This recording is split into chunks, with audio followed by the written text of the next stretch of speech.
Pessoal, continuando com a nossa bateria de questões de segurança EXAF 2008, a gente vai entrar agora na prova da STN. A STN é um dos concursos mais concorridos da área de TI. E foi um dos concursos, junto com a CGU, que seguiu a tendência atual de separar as áreas de desenvolvimento das áreas de infraestrutura. Fica bom porque o pessoal de infraestrutura vê só questão de infraestrutura, só de desenvolvimento, só questão de desenvolvimento, porém as nossas vagas, que já são poucas, ficam mais dispersas ainda, né? Em vez de você estar concorrendo a 10 vagas, você está concorrendo a 5. Probabilisticamente, isso aí tem um efeito aí moral na hora de você enxergar o número de vagas, né? Mas é uma tendência atual e eu particularmente, eu acho uma tendência que deve ser mantida, né, nesses casos. Então vamos analisar a questão 14, né, da STN. Questão 14 que trata de RAID, né, das configurações entre HDs para evitar falhas.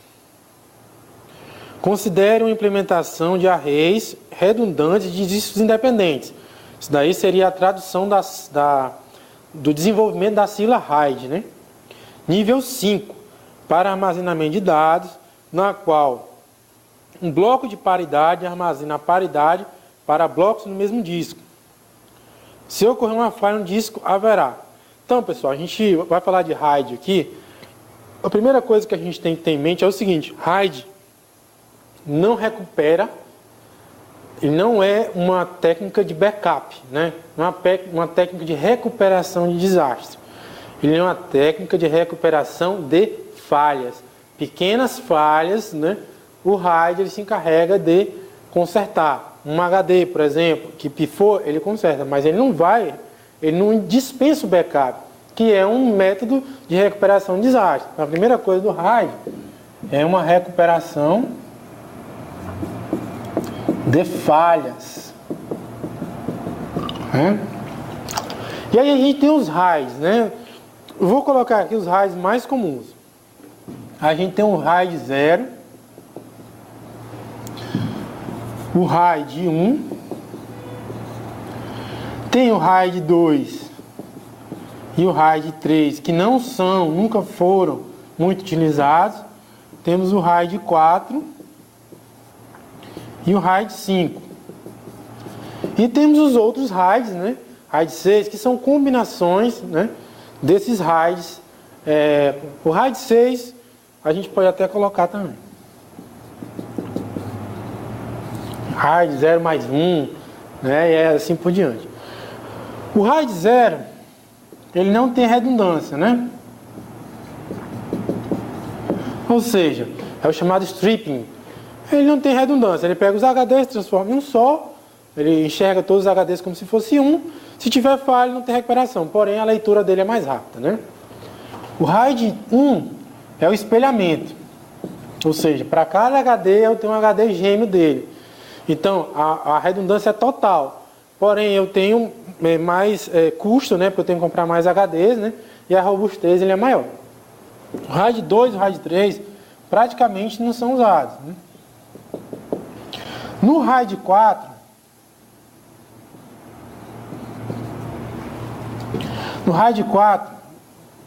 eu reservo no mínimo 3, né, HDs, eu reservo um HD inteiro para a paridade. Veja que em relação ao RAID 1, se eu tivesse 2 HDs, para cada HD eu teria que ter 2 HDs de dados. Aqui eu tenho apenas um HD de paridade. Então eu tenho 1/3 de desperdício. Se eu tivesse no RAID 1, o espelhamento faria com que eu tivesse metade de desperdício. Eu teria que ter 2 HDs só para redundância. E aqui nesse caso eu só tenho um. Uma operação lógica aí, um AND, um OR, a gente consegue recuperar um HD. No RAID 5, essa paridade ela é distribuída. Ou seja, em todos os HDs eu tenho dados e tenho paridade, certo?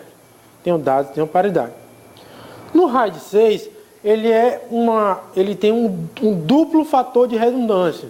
Porque o RAID 5 e o 4, eles só recuperam a perda de um HD. Mas hoje em dia a gente tem vários HDs, né? Servidores maiores, a gente tem vários HDs em array.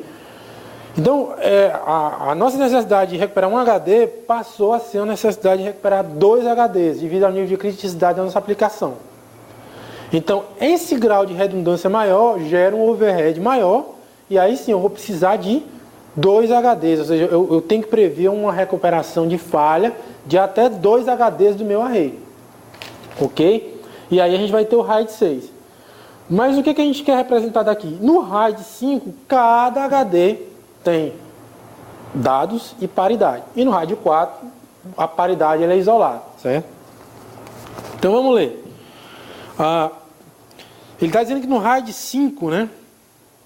Se ocorrer uma falha de um disco, no RAID 5, se ocorrer a falha de um disco, o que eu vou ter? Perda de dados e da paridade, impossibilitando a recuperação. Perda de dados e paridade, ok. Impossibilitando a recuperação, negativo. O RAID 5 ele recupera um HD, senão não serviria para nada, né? Então ele tem que recuperar, senão não teria sentido. Perda de dados apenas, né? Porém, o bloco de paridade pode ser usado com os blocos correspondentes de outros discos para recuperação. Ora, no RAID 5, se eu perder um HD, com certeza eu perco paridade e perco dado. Não tem jeito. Então essa questão está errada. Então aqui a gente tem o A está errado, como a gente viu, o B está errado, e a gente vai ver que o C está certo. Perda de dados e de paridade. Porém, os bits de correção de erros associados com os outros discos podem ser lidos a partir de outros discos para a recuperação. Essa é a função principal do RAID, né? RAID 5. No item D, ele novamente ele fala que é só perda de dados, está errado.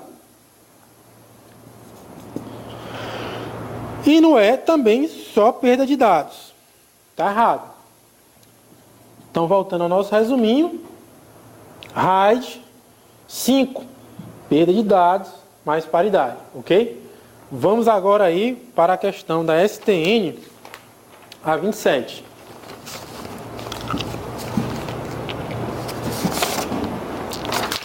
Na realidade, A24.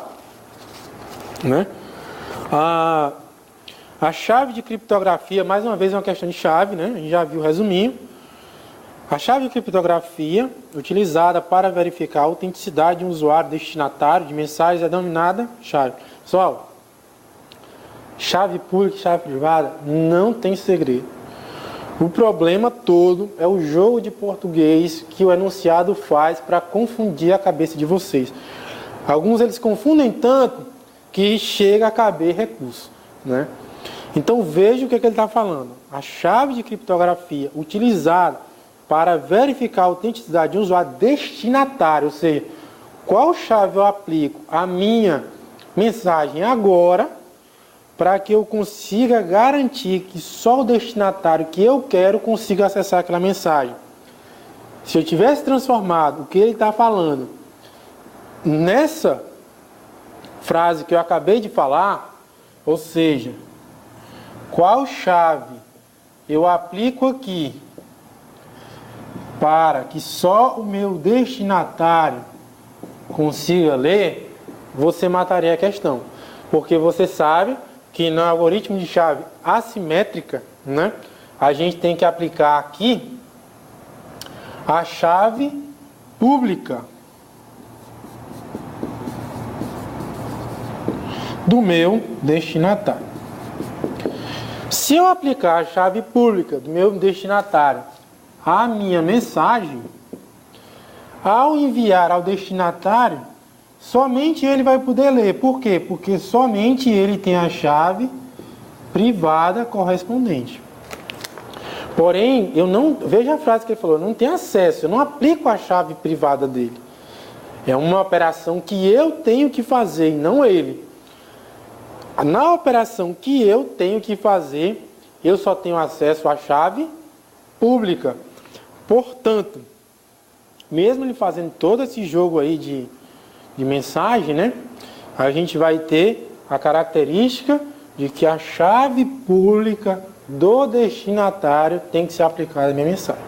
Portanto, a gente vai ter a letra C como respostas. Vamos aqui à questão 25, questão fácil também. Ela fala aí também sobre as características da criptografia, certo? Em uma dada empresa, a política de segurança pode ser definida e modificada por um conjunto pequeno de funcionários em função de nível de segurança. Este é um cenário relacionado ao serviço de segurança denominado. Pessoal, ele fala de política de segurança, mas a política de segurança aí nada mais é do que um recurso da nossa empresa. Ele não fala de segurança como ela determinando a questão, mas ele é um recurso. E acesso a esse recurso só algumas pessoas têm. E qual vai ser a nossa resposta? Vai ser o nosso, se você ler aí, vai ser o nosso o quê?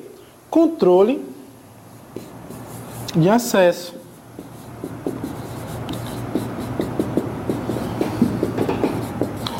Veja que se não houvesse controle de acesso, poderia aí ser a confidencialidade, né? Ou seja, só algumas pessoas têm acesso, certo? Mas como apareceu especificamente controle de acesso, a gente vai ter que marcar controle de acesso, restringindo o acesso de alguns usuários a um determinado recurso. Sacaram aí? Então a gente continua na próxima aula.